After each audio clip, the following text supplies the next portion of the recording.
like me.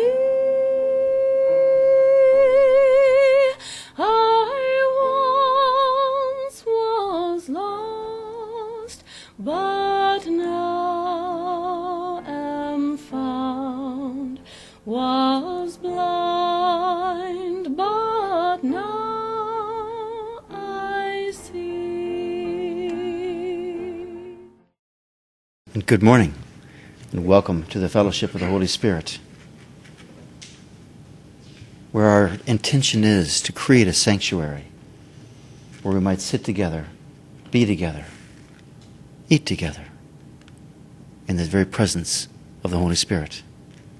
So welcome all those who return. Welcome those who come back after a long, long time. It's very nice to see you.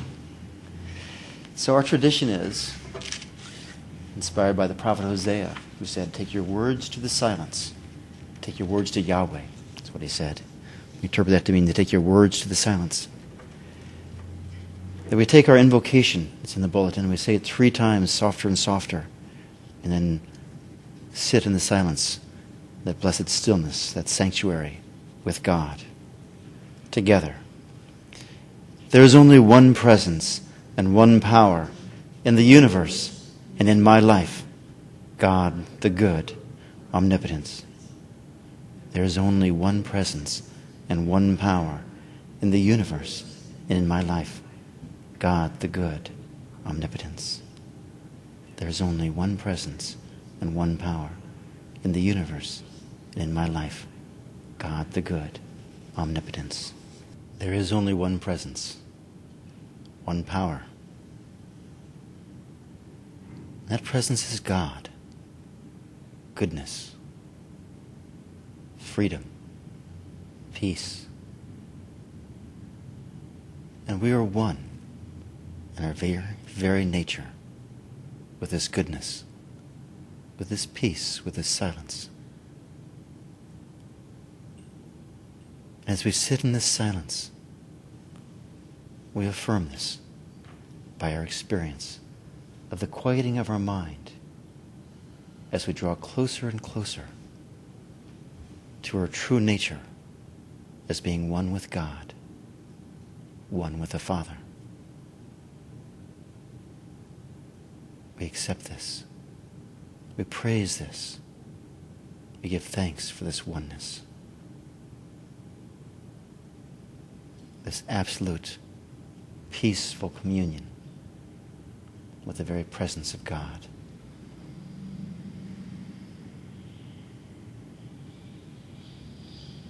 And now let's finish this quiet time by praying very softly as Jesus taught us to pray, saying, "Our Father, who art in heaven, hallowed be thy name. Thy kingdom come, thy will be done, on earth as it is in heaven. Give us this day our daily bread, and forgive us our trespasses, as we forgive those who trespass against us. And lead us not into temptation, but deliver us from evil. For thine is the kingdom, and the power, and the glory, forever and ever. Amen."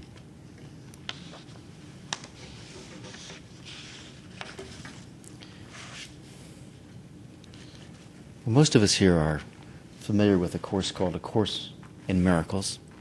This is sort of wonderful teachings of Jesus that were brought out, I think, in the 30s or 40s. I'm not sure exactly when, maybe the 50s. Became very popular with Marianne Williamson, Gerald Pulaski. All these wonderful teachings about love and non-attachment, non-duality, about the nature of the ego. I'd like to start this morning's talk by telling you a story about Muktananda and A Course in Miracles. So when Muktananda first came to the United States, he was totally unknown in this country, and he was in New York City, came to New York City, and would sort of apartment hop. Someone would say, "Yep, come stay with me," and he'd stay with them for 2 or 3 days, and people would come, and he'd greet them, and he was an impeccable guest. Everyone just loved him. He was very polite, and just, he's a saint. He's a very good saint. So this is going on for a number of weeks, and there's this one fellow in New York City who really had a strong desire for some spiritual transformation. And so he was telling this to a friend, and his friend said to him, I've got a great idea. You've got this big apartment. Why don't you host Muktananda for a couple of days? And he says, well, who's Muktananda? And he explains, and he says, well, sure. Why not? So anyway, Muktananda comes to his house, and all these people come, and instead of being this perfectly gracious guest, Muktananda is absolutely rude to the host. Just snubbing him all the time, just almost insulting him, and all the core disciples around Muktananda are just stunned by this. They don't know what to do, and they're apologizing to him left and right. But finally the 3 days ends, and he's gone, and the guy goes, what was that about? But, he goes downstairs, he lives on the 3rd floor or something like that. He goes downstairs, he's walking the street, and he runs across a friend who's carrying the book called The Course in Miracles. And his friend says, hey, how are you? And he goes, say hello, and he says, the friend says, I have had the strangest thought that I should give you this book. So he hands him The Course in Miracles. The guy takes it back upstairs, starts reading it, is absolutely riveted, stays in his apartment for 3 days, reading night and day as much as he can stay awake, just like experiencing this incredible joy, almost ecstasy at understanding that's coming from this course. And after about 3 days, he goes downstairs and, he's going to figure, well, I better get back to work, back to life, this sort of thing. And he runs into the devotee of Muktananda, who had arranged for him Muktananda to stay at his apartment. And the devotee goes, you know how devotees are. They always believe their guru is perfect for everyone. He says, listen, I don't know what happened. Why don't you come one more time? Just come visit him. You won't be the host. Just come visit him one more time. It just convinces him. Okay, so he goes and he meets Muktananda, and this time Muktananda is gracious, loving, just so sweet to him. And finally, after this wonderful interaction, Muktananda says to him, and I'm so glad you found your teacher. So I've interpreted this story to mean that Muktananda didn't want this man becoming attached to him, that he had a different teacher. And so, it was actually quite an endorsement of the Course in Miracles, quite a endorsement of the whole process of, not of spiritual teachers not being attached to what path someone is on, but rather finding the right path for that person.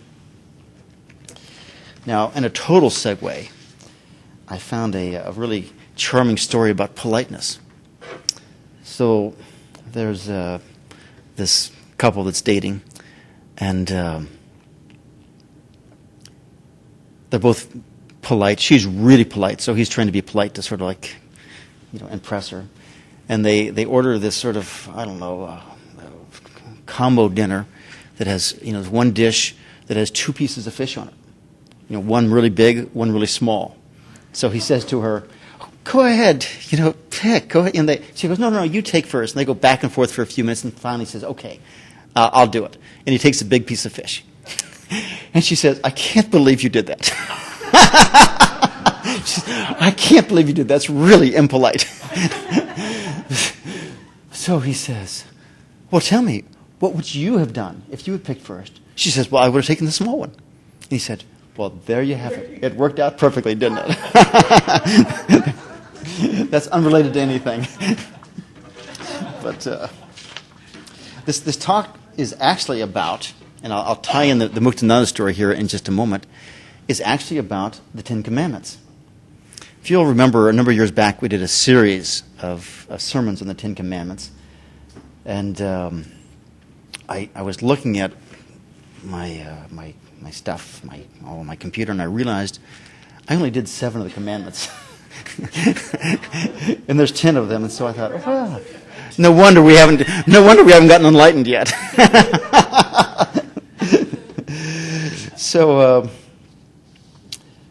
I was, looking at Emmett Fox's book on the 10 Commandments, which really sparked the whole series. Emmett Fox died in 1851. This wonderful metaphysical teacher in Unity and in the international. He was at the opening meeting of the International New Thought Alliance, which our church is now a member of. But Anyway, he was I'll just segue a lot here. He was an engineer, and discovered he had this healing power, and then started studying all this, and had all these wonderful healings. He became phenomenally popular, and at the time spoke to some of the largest audiences ever gathered together in the world. It was just really amazing. But he had this one interesting comment about, because what we'll talk about is, thou shalt not bear false witness against your neighbor. Okay? And one of the things he mentions just sort of in this charming way in the beginning, because his father was a member of Parliament. He was English, but he did most of his teaching in the United States. And he says, bearing false witness really means, like in the field of politics, that we can't just totally destroy the candidates. We can attack their positions, but we can't do these terrible personal attacks that are so common. He's talking 50 years ago. He has no clue how bad it's gotten since. But the charming thing he says in all this is, he says, in England, a man will stand for Parliament. In the United States, we run for Congress. It's just the different tempo in the two countries. But anyway, I would like to put all this in a context, this study of the Ten Commandments, which is that there are many levels to understanding these Ten Commandments. That the very first, the most basic and most fundamental is, it really is a code of behavior. That when we have a question in some situation, how do we behave? What do we do here? The first thing we do is we look to the Ten Commandments and we say, I shouldn't be lying. Okay. And it's just like that. I mean, and of course, obviously, there are other teachings in the Bible. But there are deeper levels to these commandments. And the next level, really, that we'll talk about is, these commandments are not just moral injunctions. They are descriptions of the laws of creation. So when it says, thou shalt not kill, it means you cannot kill, because we are eternal. When it says, you shall not commit adultery, the truth is we cannot commit adultery. And it brings up the question, who am I? Am I this body? Am I this mind? And at the deeper level, I am this immortal, eternal soul that can never be defiled. There may be a coating on it of immoral behavior, but the soul itself is never adulterated.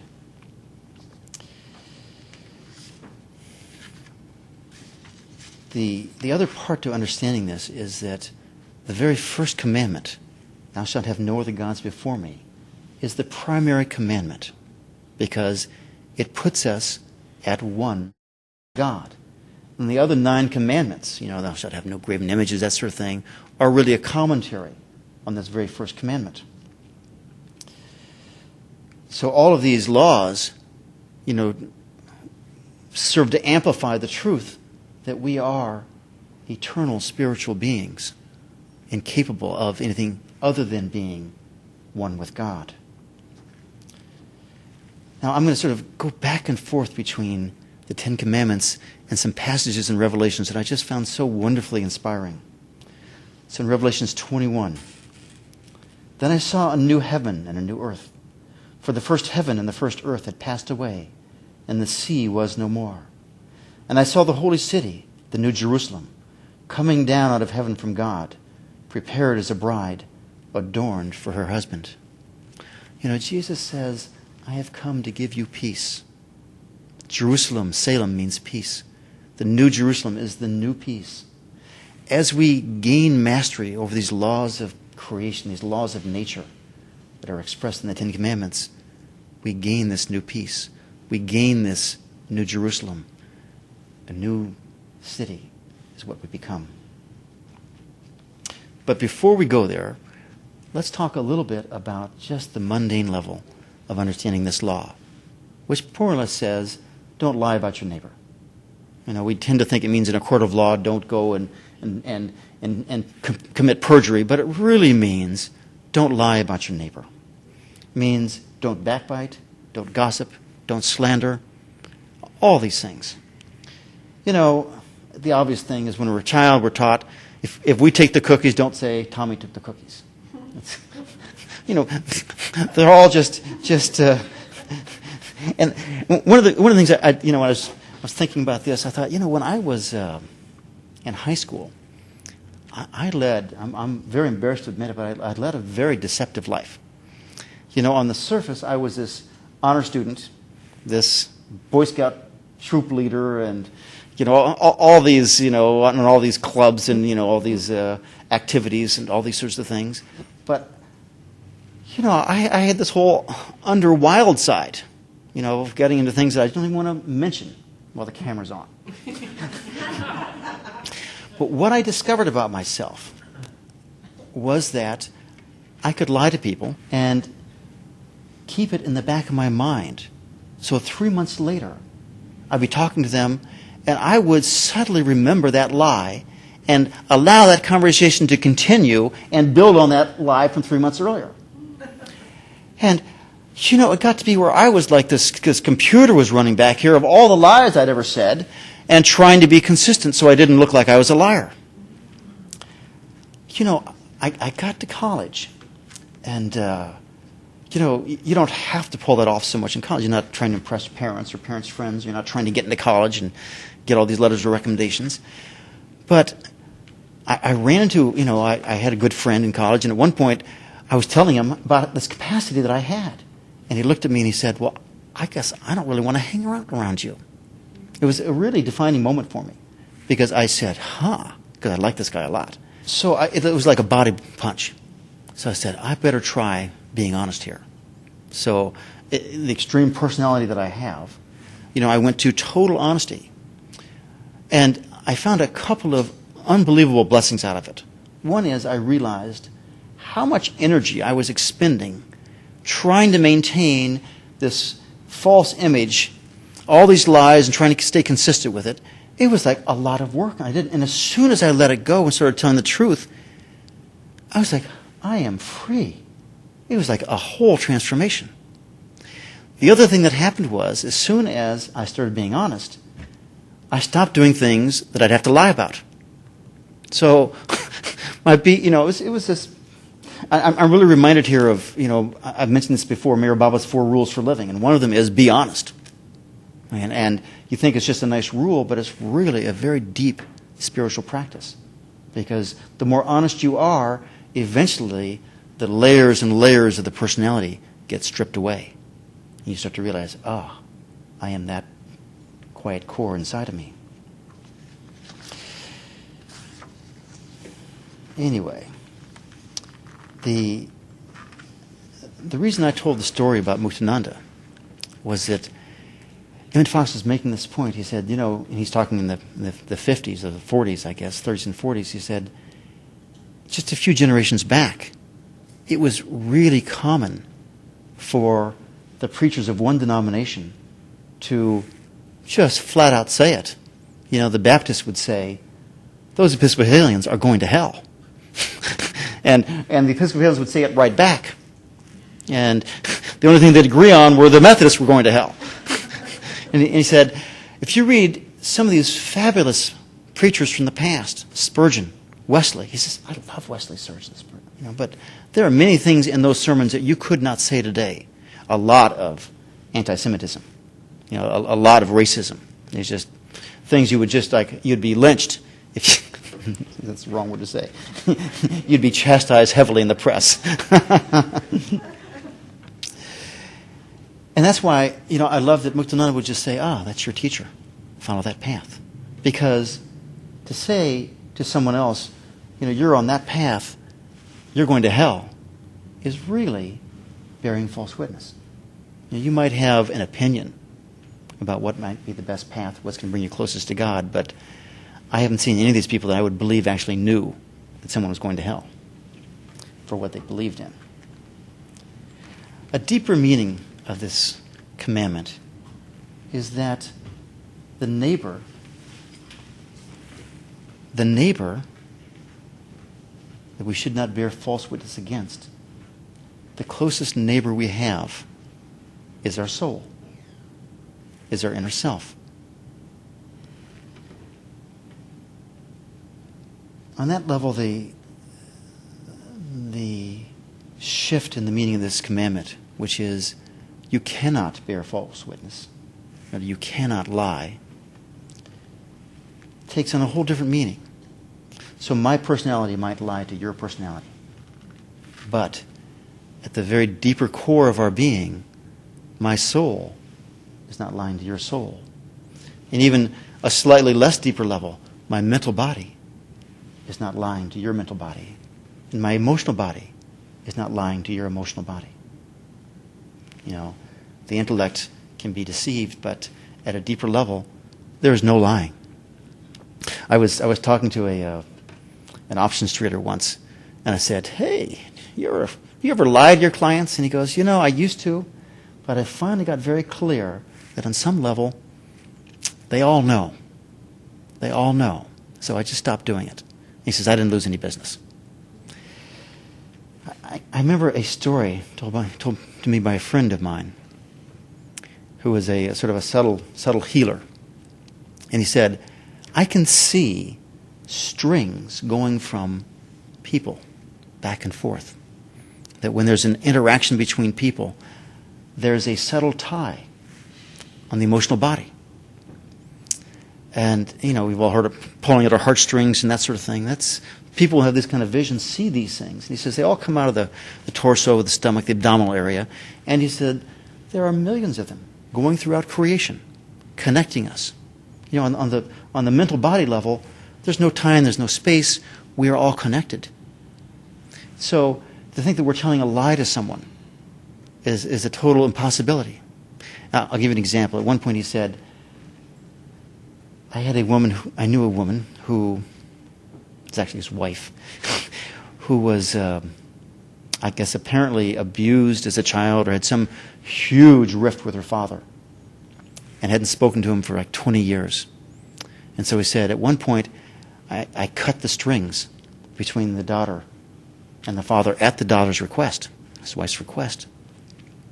So 15 minutes later, after not having spoken for 20 years, the father calls up and says, "What's going on?" You know, he could feel that disconnection. This is why the process of forgiveness is such a powerful thing. Because when we forgive, we're letting go of all these connections. These connections are emotional attachments, our resentments, our fears, our anger, our hate, like that draw us back again for another life to work out all those issues. So even if a person has died, gone on, we get very clear. We understand from their perspective they did exactly what they felt was the right thing for them to do. And suddenly we let that go, and all that karma is gone. All that connection is gone. What it means is, when we cannot lie, that we always express who we are. We cannot be one thing and express another thing. Now, we might try it and for a while pull it off, but in the long run, it simply never happens. Who we are comes out. I love the comment that Emerson made. He said, what you are shouts so loudly that I cannot even hear your words. Even deeper than this is that we bear false witness to our souls when we believe the lies, the limitations that we tell about ourselves. Oh, I can't do this. Oh, I'm not that kind of a person. At that point, what we're doing is we're bearing witness to self-limitation. And the soul, of course, omnipotent, omnipresent, cannot be limited. Same with the body. We are bearing false witness to our body, to our soul, as long as we hold this thought, I am the body. Or to our mind, as long as we hold this thought, I am my mind, I am my personality. We're bearing false witness. You know, this goes back to, in the book of Revelations, the liar and the lie. You know, the liar is that part of us that has us convinced that we are something other than absolute God beings created in the image of God. And that the lie is all these limitations that we put on ourselves. We are our bodies. We are our minds. We are not. We're God's in the uncovering. Ultimately,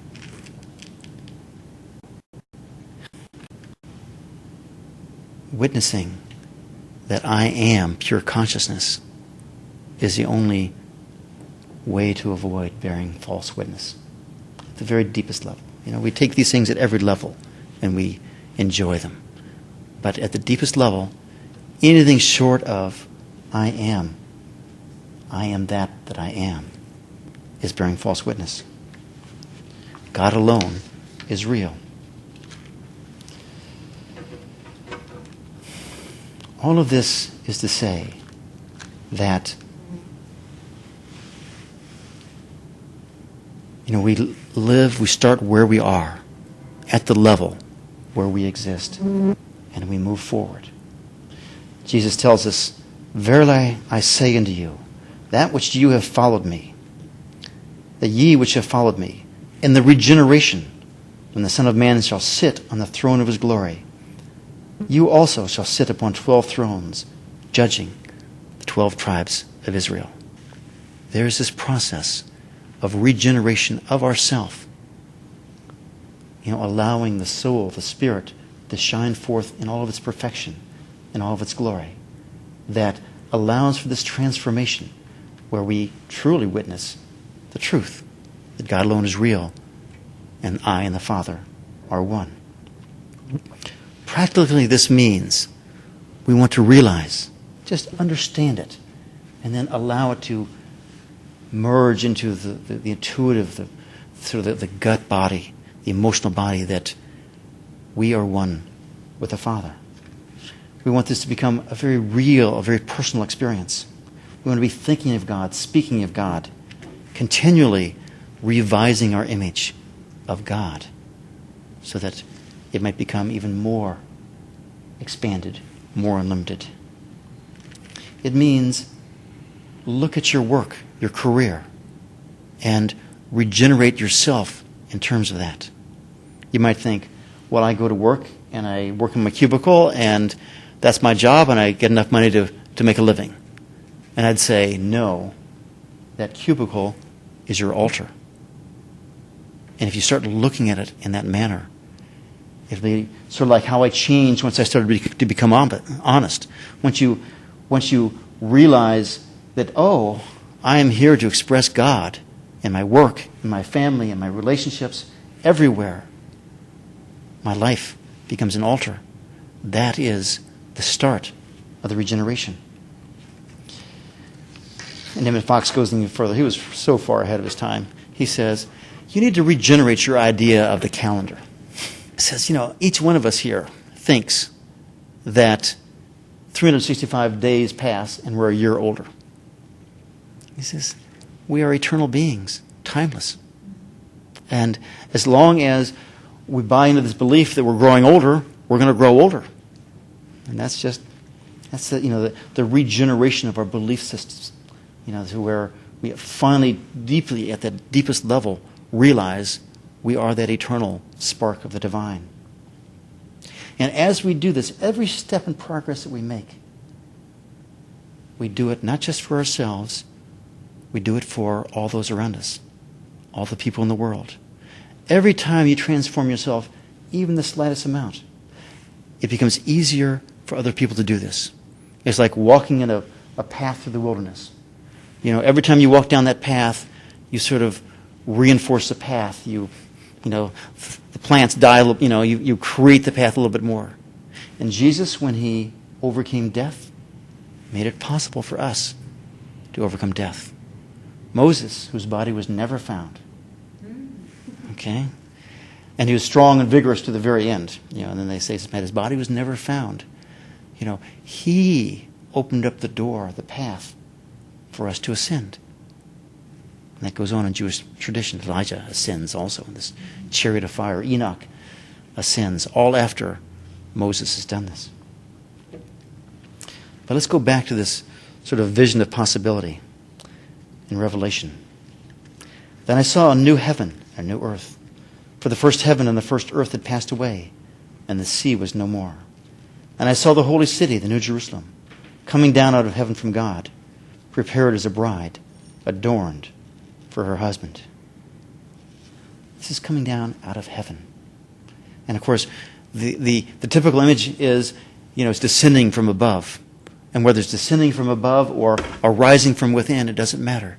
It means we open up a space within us and allow this new heaven to be born, to be created. This New Jerusalem is a state of consciousness. It comes again from making this decision, almost this commitment to engage in this life of a relationship with God. Take my life and let it be consecrated wholly to Thee. That's what the Bible tells us. Take my life and let it be wholly consecrated to Thee. A little more about Revelations. And I heard a loud voice from the throne saying, "See, the home of God is among mortals. He will dwell with them as their God. They will be His people, and God Himself will be there with them." It's not about God coming to us. It's about us coming to God. That here in our very lives, in the very presence of God, it lives, it walks. Remember when Moses was standing before the burning bush? And the voice of God says to him, "Remove the sandals from your feet, for the place in which you are standing is holy ground." And I'd say to you, that cubicle at work is holy ground. Your kitchen is holy ground. Your home, your car, wherever you are, if you will allow it, becomes this holy ground. And to finish the book, or the passage from Revelation, He will wipe every tear from their eyes. Death will be no more. Mourning and crying and pain will be no more. For the first things have passed away. And the one who was seated on the throne said, "See, I am making all things new." Also He said, "Write this, for these words are trustworthy and true. Those who conquer will inherit these things, and I will be their God, and they will be my children." Those who conquer, those who regenerate, those who go through this shift in consciousness. It means the difference between the old Jerusalem, the New Jerusalem. Jerusalem is peace. Lack of peace to peace. And in the New Testament, it says, "Let your adornment be the inner self with the lasting beauty of a gentle and a quiet spirit, which is very precious in God's sight." Now that's an adornment. So let's close our eyes for a moment and just take a moment to settle down. Take a breath. If you feel any tension in your body, just let your tension rest there for a moment. Dissolve it. Move on. Put your attention in your heart. This is the city, the New Jerusalem, the peacefulness in the heart. This beautiful city being generated within your heart. Beautiful walls, beautiful gates, and inside a beautiful throne. And He is there. In this little place in the heart. And we are there with Him. Eternally.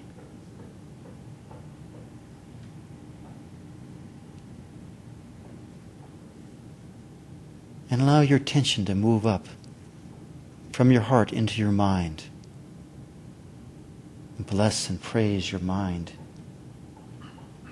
The centers of consciousness in the brain. And allow this blessing from the heart to gentle them, to bring them peace. That when our minds at times run amok, that we might say, peace, be still.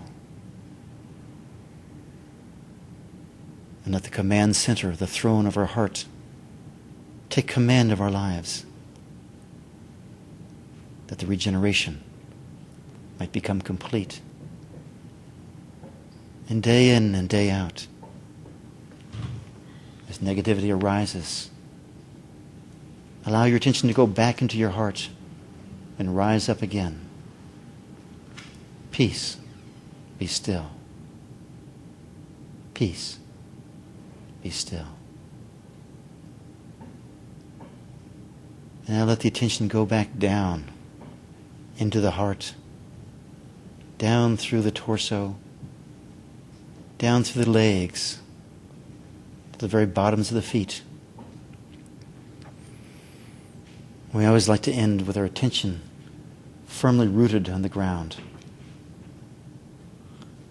That though we might be clothed with the very clothes of God, the very aura, the very light of God, our feet are still firmly planted on this earth. The heavens are telling the glory of God.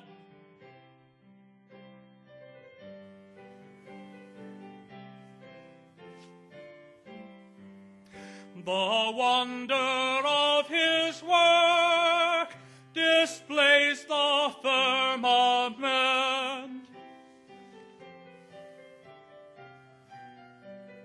The wonder of His work displays the firmament.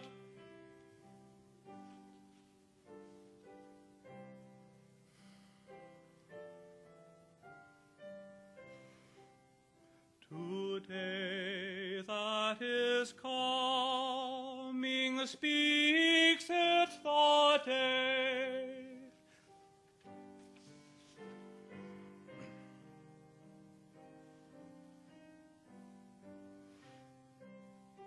The night that is gone to following night, the night that is gone to following night.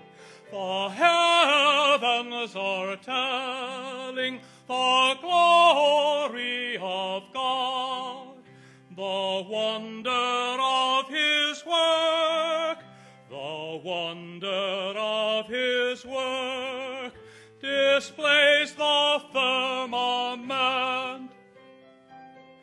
In all the lands resounds the word, never unperceived, ever understood, ever understood,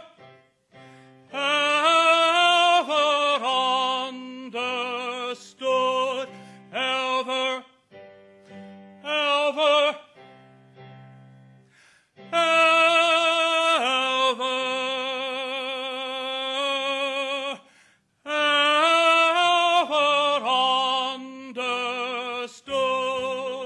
The heavens are telling the glory of God, the wonder